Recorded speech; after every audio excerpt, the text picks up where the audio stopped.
You know, I had this moment in the grocery store the other day. I think a lot of us have it. Right. It's like 6:00 p.m. on a Tuesday. I'm in the produce section, just looking at this wall of fruit.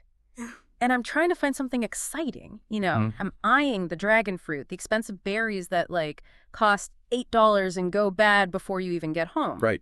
The trendy superfoods. Exactly. And I walked right past the apples. Didn't even look at them. They just feel so default. Like, they're the beige wallpaper of the fruit world. It is the vanilla of the fruit kingdom, isn't it? It's just, Yeah. it's reliable, it's sturdy, it's always there. Yeah. And because it's always there, it just becomes invisible. We're all guilty of it, chasing the superfood of the week from the Amazon or something. And the apple is just sitting in the bowl. It's the backup singer. But then I was looking at the research we have for today, specifically this guide, Health Benefits of Eating Apples Regularly. And I had this, like, crisis of conscience. I mean, I've been so wrong about this thing. We've all heard an apple a day keeps the doctor away, and I honestly thought that was just, folklore. Something your grandma says. Totally. Something grandmothers say to get you to eat fruit instead of candy. Well, it does sound like a nursery rhyme. But that's kind of the hook for this whole deep dive. If you actually strip away the folklore and you look at the biochemistry, that old saying holds up. It holds up to some surprisingly tough scientific scrutiny. Really? Oh, yeah. The apple isn't just a snack. It's a sophisticated, biologically complex package that frankly interacts with your body in ways dragon fruit just doesn't. Okay, so that's our mission today. We are decoding the apple. We are going past A is for apple and straight into the nitty-gritty chemistry. Yes. I want to know what is actually happening inside that skin and then what happens inside us at a cellular level when we eat it. Because looking at this source, it seems like we're dealing with a piece of technology almost as much as a piece of fruit. And that's the key connection. We're not just going to list off some vitamins. We need to connect these chemical details to how your body actually functions. Your heart, your gut, and even long-term disease prevention. Because the data shows this default fruit is doing a lot of heavy lifting. All right, let's unpack it. I want to start with what I'm calling the nutritional blueprint. We've got some very specific numbers here from our source for a medium-sized, unpeeled apple. And we're being precise. We love precision. We're talking about an apple that weighs exactly 182 grams. Right. And when you hold that 182-gram apple, you're holding a really fascinating contradiction of, like, density and hydration. This part really surprised me. So this apple has about 95 calories, Right. pretty standard snack. But inside that same apple, there are 156 grams of water. Yeah. That's a huge percentage of its weight. It is. It's something like 86% water. And that's not just filler. From a metabolic standpoint, that hydration is critical because it changes how you feel full, how you perceive satiety. So it takes up space. Exactly. It has physical bulk and weight. It triggers the stretch receptors in your stomach, which is what tells your brain, hey, we're full. But since it's mostly water, the calories are low. It's that whole concept of volume eating. You get the feeling of a big meal without the penalty. That's it. Okay, but let's look at the solids in that blueprint because this is where I think people get tripped up. The source says there's about 25 grams of carbs and specifically almost 19 grams of sugar. Now, I see the word sugar, and my modern carb-fearing brain just screams, red flag. Fructose, sucrose, glucose. If I'm watching my insulin, should I be worried about 19 grams of sugar? This is such a common misconception. You have to look at the matrix that sugar is delivered in. The matrix. Yeah. I mean, if you took 19 grams of table sugar and just ate it with a spoon, your blood glucose would go straight up, a vertical spike. It's a flood. All right. But an apple has a glycemic index, or GI, in the low to medium range. We're talking about 36 to 44, give or take. Okay, so walk us through why that number is so important. What's the real difference between the spoon of sugar and the apple sugar once it's inside me? The GI measures the speed at which a food raises your blood sugar. Because the apple's GI is low, that sugar isn't hitting your bloodstream like a tsunami. It's more like a slow, steady stream. So you avoid the big insulin spike. You avoid the spike, and you avoid the crash that comes after it. The crash that makes you feel hungry and tired and foggy. So it's not the amount of sugar, it's the velocity of the sugar. That's perfectly put. It is all about velocity control and the brake pedal that controls that velocity. Well, that brings us to the next big part of the blueprint, fiber. The fiber factor, right? So our 182-gram apple has about 4.4 grams of fiber. The source says that's around 16% of what you need in a day. That seems pretty significant for one piece of fruit. It is substantial. Yeah. But, and this is a huge but, from the source, maybe the most important practical tip in this whole deep dive, you have to eat the skin. Yes. The source was so clear about this. A huge percentage of the fiber and a lot of the other nutrients we're about to get into, they're locked in the peel. They are. So if you peel your apple, you're basically just throwing away the medicine and eating the candy. You're throwing away the regulator. Yeah. And specifically, we need to talk about a type of fiber called pectin. Pectin. That sounds familiar. Isn't that what they use to make jam and jelly? To make it thick? That's the one. In the kitchen, it gels. In your gut, it does something kind of similar, but way more biological. Pectin is a soluble fiber. So when it hits your digestive tract, it mixes with water, and it forms this viscous, gel-like substance. Okay. And this gel literally physically traps sugar and cholesterol molecules. It slows down how fast they can be absorbed into your blood. Wait, it actually traps them? Like a net or something? Think of it like a mesh or a sponge. It just binds to stuff in your intestine. Okay. That's why the apple has a low glycemic index. The sugar has to fight its way through that pectin mesh to get into your blood. And it does the same thing with cholesterol, helping to drag it out of the body. So just by keeping the skin on, you're upgrading the apple from like a bag of sugar water to this cholesterol-fighting, blood sugar-regulating machine. That is the power of the whole food matrix. You can't just isolate the parts and expect the same results. Okay, let's go deeper then. We've done the macros, carbs, water, fiber, the structural stuff. Yep. But the source gets into what I think is the most exciting part, the part that really got me. The secret chemistry. The plant compounds. Right, this is where we move from just nutrition into phytochemistry. Exactly. We know apples have vitamin C, about 14% of your daily value, good antioxidant. They have potassium for blood pressure. We kind of expect that from fruit. But then the document starts listing these compounds that sound like they belong in a pharmacy and not a fruit bowl. These are the polyphenols. They're bioactive plant compounds that act almost like signaling molecules in our bodies. They literally tell our cells how to behave. Okay, let's break down the big ones. First on the list is quercetin. I've seen this sold as a really expensive supplement for your immune system. What's it doing in an apple? Quercetin is a powerhouse. The source calls it a triple threat. It's anti-inflammatory, antiviral, and it has anti-cancer effects. Wow. But the mechanism is what's really cool. Quercetin helps modulate the immune system. It acts as something called a senolytic. A senolytic. Okay, break that word down. It comes from senescence. It means it helps clear out senescent cells, or what some biologists call zombie cells. Zombie cells, that sounds bad. It is. They're cells that have stopped dividing, but they haven't died off. They just hang around, accumulating and causing inflammation in all the tissue around them. So quercetin is the cleanup crew for these zombie cells? In a sense, yeah. It reduces that systemic inflammation by helping your body clear out the debris. And since chronic inflammation is at the root of almost every modern disease, from heart disease to arthritis, having a daily natural source of quercetin is a pretty big deal. That is incredible. Okay, next on the list, catechin. Now I recognize this one. Isn't this the magic ingredient in green tea? It is indeed. And finding it in apples is great news for anyone who maybe doesn't love the taste of green tea. Right. So our source explains that catechin specifically helps improve mitochondrial function. Mitochondrial function. Okay, I remember from high school biology. Mitochondria, powerhouse of the cell. But what does improving their function actually feel like? Is that just more energy? Think of your cells like a car engine. The mitochondria is the engine. Over time, engines get rusty, they get dirty, they get less efficient at burning fuel. Okay. Catechins help protect that engine from oxidative stress, which is literally the rust of the body, and that keeps your energy production efficient.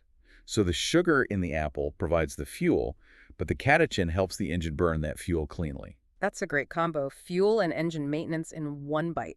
And the third one here is chlorogenic acid. Which, funny enough, you might also find in your morning coffee. No way. Coffee and apples share a chemical. That's an unexpected team-up.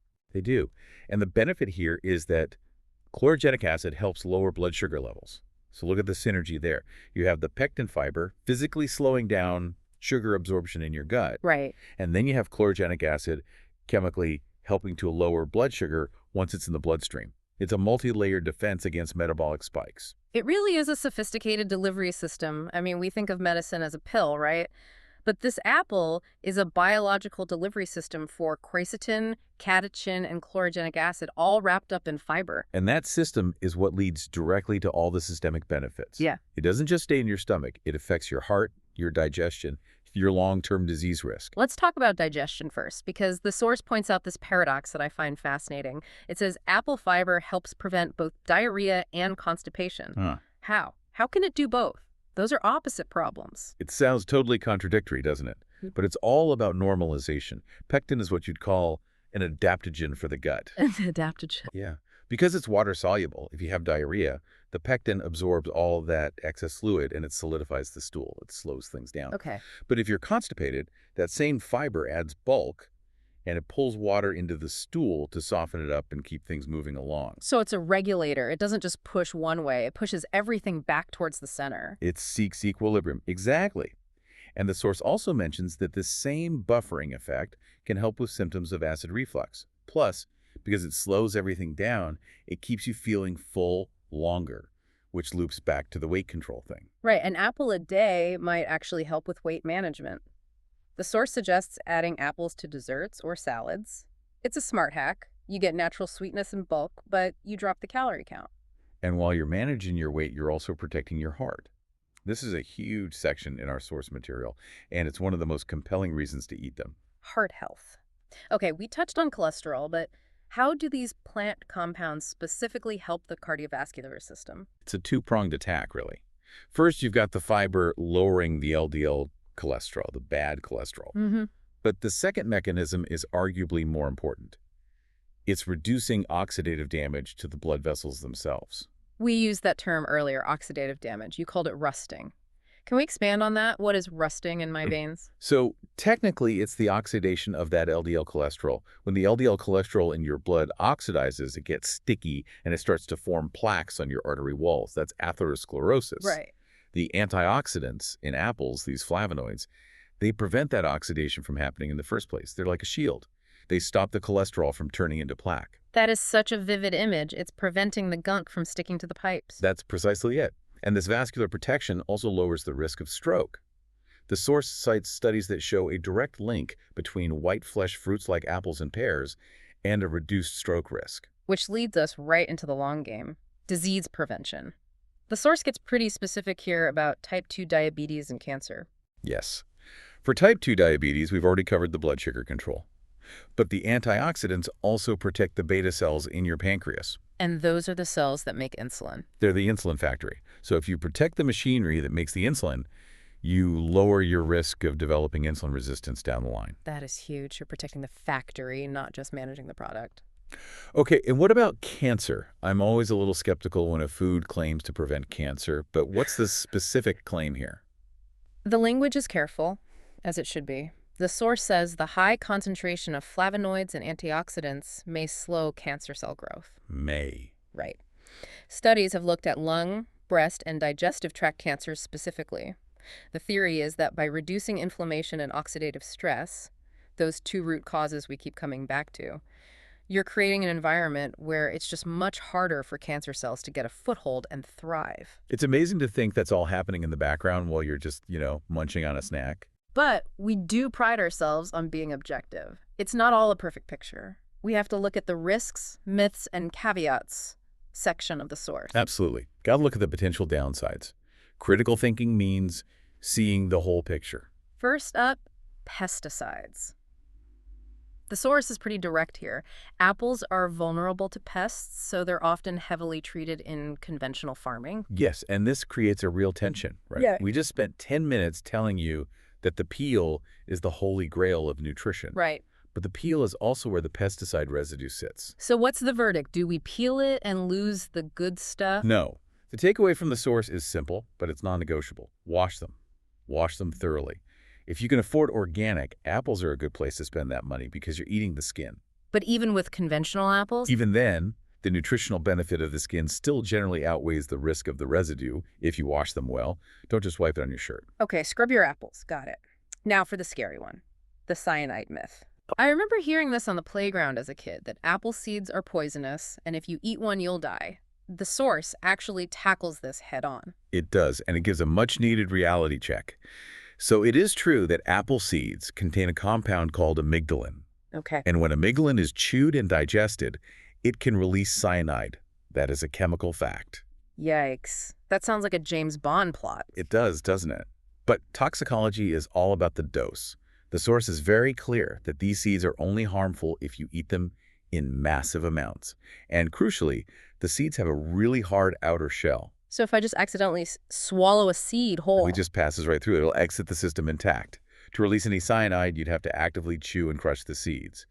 And to get a lethal dose, the source says an adult would need to chew and eat about 150 seeds in one go. 150, that's what, 10 or 15 apples worth of seeds? At least. You'd basically have to blend a cup of seeds into a smoothie to even get close to the danger zone. So for a normal person, swallowing a seed or two is a complete non-issue. You can let go of that fear. Good to know. But there is one interaction that is actually news you can use, especially around allergy season. The source mentions a drug interaction with fexofenadine. Which most people know as Allegra. Allegra, right. This is a very specific and very important warning. Apple juice, and the fruit too, can inhibit this transporter mechanism in your body. A transporter. Yeah, it's called OATP. And its job is to move the drug from your gut into your bloodstream so it can work. So if I take my allergy pill with a glass of apple juice, the pill might not work. You got it. You could significantly reduce how much of the drug actually gets absorbed because the shuttle bus that moves the drug is being blocked by compounds in the apple. Wow. The recommendation is to avoid apple juice for about 4 hours before and after taking that medication. Just stick with water. That is a crucial tip. I had no idea. Okay, so let's wrap this up. We've gone from a simple default fruit to this complex biochemical machine. We have. We've got a medium apple providing hydration, fiber, regulating our blood sugar with a low GI, and then delivering this payload of quercetin, catechin, pectin. And it's the synergy of all those parts. It regulates digestion, whether you need to speed up and slow down. It scrubs cholesterol. It protects the cells in your pancreas. And it does all of that while being 86% water. It really makes you look at that boring default fruit differently. It's not just a snack. It's like a daily maintenance protocol for your body. The biggest takeaway for you listening should be to embrace the whole package. Don't peel it. That skin is the interface between the fruit and your health. If you peel the apple, you're just tossing the best parts. You're just left with the sugar water. Pretty much. So wash it well, keep the skin on, and maybe don't worry about the seeds unless you're planning on eating a bucket of them. Precisely. Before we go, is there one last thought you want to leave us with? You know, thinking about the seed myth and all the nutrition, it just brings up this really provocative thought about evolution. Think about the apple itself. The flesh, the part we eat, is evolved to be incredibly inviting. It's sweet, it's hydrated, it's nutritious, it wants to be eaten. Right, so the seeds get spread. Exactly. But the seeds themselves, they contain a tiny chemical weapon cyanide to prevent them from being destroyed by our teeth. It's like a contract. Eat the fruit, but leave the next generation alone. That's it. It's this perfect biological balance of invitation and defense sitting right there in your hand. The fruit says, eat me, but the DNA inside says, don't touch me. It's just a marvel of evolutionary engineering that we get to benefit from. A biological balance of invitation and defense. I love that. I'm never going to look at a Granny Smith the same way again. Thanks for listening to this deep dive, everyone. Go eat an apple skin and all. Stay curious.